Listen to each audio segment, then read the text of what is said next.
अस्सलाम वालेकुम, खबरें TV.net के साथ मैं हूं ज़ाहिदा। उम्मीद करती हूं आप सब खैरियत से होंगे। जहां बिगनाज़ीन कल ज़िमनी इलेक्शन हुए, उन सीट्स पर जो कौमी असम्बली के इस्तीफे देके PTI की जानिब से सीटें खाली हुई थी। ज़िमनी इलेक्शन हुए, 11 सीटों पर इलेक्शन हुए, जिसमें से 2 पीपल्स पार्टी ने जीती हैं, 1 नून लीग ने जीती है और PTI के इमरान खान 7 सीटों पर थे, जिनमें से वो 6 सीटें अपने नाम कर चुके।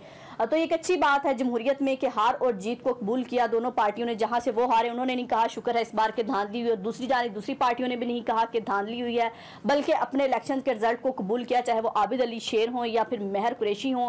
महर कुरैशी और जो है अली मूसा गिलानी जो उनके बेटे हैं, यूसुफ रजा गिलानी के बेटे, उनमें मुकाबला बहुत टफ था। बहरहाल जो महर कुरैशी के बारे में कहा जा रहा है कि वो इसलिए हारी है कि PTI के चाहने वालों ने मोरूसी सियासत को बाय बाय कह दिया। शाह महमूद कुरैशी ने पहले चाह अपने बेटे को टिकट दिया, बेटे के बाद बेटी को दिया, तो मुल्तान की अवाम ने शाह महमूद कुरैशी को ये बता दिया कि PTI के चाहने वाले, जो PTI का अपना बयानिया है कि मोरूसी सियासत को हम खत्म करेंगे, तो उस मोरूसी सियासत के में जो है कल एक कील ठोंक दिया। और शाह महमूद कुरैशी जो हमेशा पहले वज़ीर आज़म की सीट लेना चाहते थे, उसके लिए लॉबिंग करते रहे पहले, फिर उसके बाद जो इनके दिल में था कि वज़ीर आला पंजाब नहीं वो बन सके, तो अब यह था कि मुल्तान का जो तख्त है दोबारा से फिर अपने नाम कर लिया जाए। लेकिन बहरहाल वो कल नहीं हुआ, और अगर इमरान खान वहां पर खुद खड़े होते तो जीत जाते। लेकिन महर बानो कुरैशी की नाकामी की एक बड़ी वजह यही है कि अच्छी बात है PTI का कोई तो बयानिया सच साबित हुआ कि PTI ने बहुत सारे बयानिया बनाए, वो कुछ इंप्लीमेंट हुए, कुछ नहीं हुए, लेकिन जो इंप्लीमेंट हुआ मोरूसी सियासत वाला हुआ। तो अब इमरान खान का जीत के बाद जो है एक अंदाज है वो ज्यादा दबंग होगा। पहले भी इमरान खान दबंग अंदाज से जो है जलसे जुलूस कर रहे थे, लेकिन जीतने के बाद अब उनका अंदाज़े बयान शायद और जारहाना हो जाए। उम्मीद यही की जा रही है कि नवंबर में जो होने वाली तकर्री है वो उसको इसके खिलाफ भी इस्तेमाल करेंगे कि मैं जो जीत गया हूँ दोबारा से इलेक्शन कराया जाए, या हम जो है जो PDM जो आर्मी चीफ लगाएगी वो हम नहीं मानेंगे, अब जो है मेरी भी राय ली जाए क्योंकि मैं मजबूत हूँ, और इलेक्शन जो है फिल वक्त कराए जाए। इलेक्शन ना कराने की एक बड़ी वजह जो हमेशा से तहरीक इंसाफ की जानिब से कही जाती थी, यही वजह है PDM को खौफ है कि ये हार जाएंगे। तो वो खौफ कल लग रहा था कि वाकई यही खौफ है कि इमरान खान जहां जहां खड़े हुए तमाम सीटें जो है इमरान खान ने जीत ली, और वो एक बयानिया भी दम तोड़ गया जो कहा जाता था कि PTI के चाहने वाले सिर्फ सोशल मीडिया पर है, इमरान खान वज़ीर आज़म सोशल मीडिया पर है, इमरान खान के चाहने वाले वोट देने निकले तो पता लग जाएगा। तो कल लोगों ने देखा जुनून देखा कि बूढ़े और यहाँ तक कि माजूर लोग भी हमने वोट देते हुए देखे। एक बल्कि नौजवान की शादी थी और वो शादी से पहले बारात पर जाने से पहले उसने कहा कि मैंने पहले खान साहब को वोट देना है, उसके बाद मैंने बारात में जाना है। तो लोगों के अंदर जो वोट वाली बात थी कि खान को वोट देना है और दोबारा से फिर लेके आना है, वो जंग कल लग रही थी कि लोग वाकई घरों से निकले। और PDM ने वो मुहावरा भी गलत साबित कर दिया, कहते हैं इत्तेफाक में बरकत होती है, लेकिन कल लग रहा था इत्तेफाक में भी बरकत नहीं रही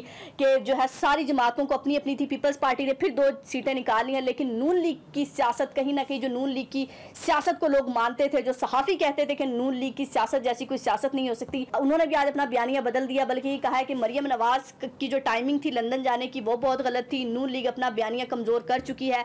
जब तक मियां नवाज शरीफ पाकिस्तान नहीं आएंगे, जब तक अपने वोटर्स को यकीन नहीं कराएंगे, क्योंकि अब उनके वोटर्स में ये मायूसी है कि नवाज शरीफ पाकिस्तान वापस क्यों नहीं आ रहे। अगर उनको कोई ऐसा मसला है तो पाकिस्तान में आके क्यों हल नहीं हो सकता, पाकिस्तान से बाहर वो क्यों है, तब तक जो है नून लीग का वोटर सेटिस्फाइड नहीं होगा। मरियम नवाज को खुद कैंपेन चलानी चाहिए थी ज़िमनी इलेक्शंस की, लेकिन ऐसी हमने कोई कोशिश नहीं देखी। जो इनके लोग हैं वो अपनी वजारत का मजा ले रहे हैं, लेकिन आम लोगों से जाकर कोई नहीं मिला। और इसी वक्त का खान साहब ने फायदा उठाया। खान साहब जगह जगह पर गए, जलसे किए, और लोगों को ये पता था कि कौमी असम्बली में ये नहीं है, कौमी असम्बली में नहीं जाएंगे, लेकिन फिर भी लोगों ने वोट दिए कि हमारे मसले कौमी असम्बली में जाने वालों ने हल नहीं किया। अब हमारा वोट जहां भी जाता है लेकिन खान साहब को जाना चाहिए, और इसकी जो है जीत ने कल ये सबूत दे दिया। तो ये बात अब कहीं जो है मोहर सब्त हो गई है कि जो खान साहब को सियासत से खत्म करना चाहते हैं और चाहते हैं कि वक्त पर इलेक्शन होंगे, लेकिन वक्त पर अगर इलेक्शन कराएं और पहले ना कराएं तो ये पाकिस्तान में फिर दोबारा से वही एक माशियत को, जब पहले ही कह रहे हैं माशियत को खतरा है, तो माशियत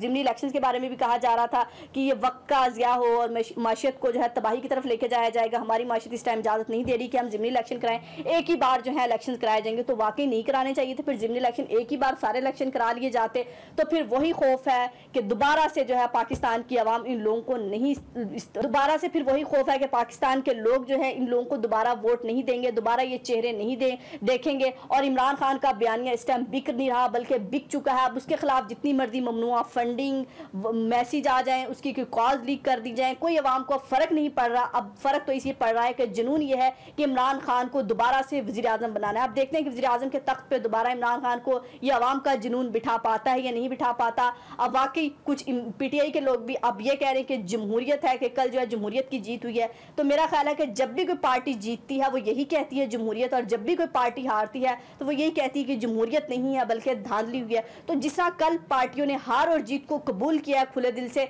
चाहे वो पीटीआई हो, चाहे वो नून लीग हो, चाहे वो पीपल्स पार्टी हो, आइंदा भी जब इलेक्शन हो जो भी पार्टी जीते तो ये 1 साल तक रोना धोना नहीं मचाना चाहिए कि इस्लामाबाद का रुख कर लेंगे, ये जो है पार्टी जीत गई है और इसने तो धांधली की है। तो जिस पार्टी का भी बयानिया बिका वो सबको कल नजर आ गया। और अगर कल को खान साहब 2 अक्सरियत से जीत जाते हैं, फिर लाडले वाला और सिलेक्टेड वाला वर्ड नहीं इस्तेमाल होना चाहिए, क्योंकि अब कोई लाडला और कोई सिलेक्टेड नहीं रहा। अब वो न्यूट्रल जिनको कहा जाता तो वाकई न्यूट्रल हो चुके हैं, और पाकिस्तान में जमहूरियत जो है एक बार फिर सर उठा रही है। अल्लाह करे ये जमहूरियत सर उठाती रहे और पाकिस्तान की आवाम के वोट का जो तकद्दुस है वो बहाल हो सके, और पाकिस्तान के लोगों को लगे कि वाकई जिनको हमने वोट दिए हैं वही हमारे असल चुने हुए नुमाइंदे। बहरहाल इस टाइम सियासत का बादशाह अगर इमरान खान को कहा जाए तो गलत ना होगा कि सियासत में उसने इन तमाम सियासी जमातों को मात देती है, तमाम सियासी जमातों को सर पकड़ कर बैठने पर मजबूर कर दिया है कि हम अपनी सियासत में क्या रद्दोबदल करें कि इसका मुकाबला कर सके, क्योंकि 22 करोड़ आवाम अब उसके साथ खड़ी हो चुकी है। अब इनके बस की बात नहीं रही। अब चाहे चीजें भी सस्ती कर लें, जो मर्जी कर ले, अभी कर भी नहीं सकते, पाकिस्तान की मौशियत इस चीज की इजाजत नहीं दे रही, लेकिन बहरहाल कहीं ना कहीं अपनी पॉलिसियों पर काम करना होगा। अपना वोट बैंक मजबूत करने के लिए शायद गली गली दोबारा जाना पड़ेगा और अपने वोटर्स को कहीं ना कहीं मुतमईन करना पड़ेगा कि मियाँ साहब कब वापस आएंगे और कब नून लीग की सियासत बहाल होगी, ताकि जो बची कुची सियासत है उसको कहीं बचाया जा सके। अपना और अपने प्यारों का बहुत ख्याल रखिएगा, हमें दुआ में याद रखिएगा। अल्लाह हाफिज।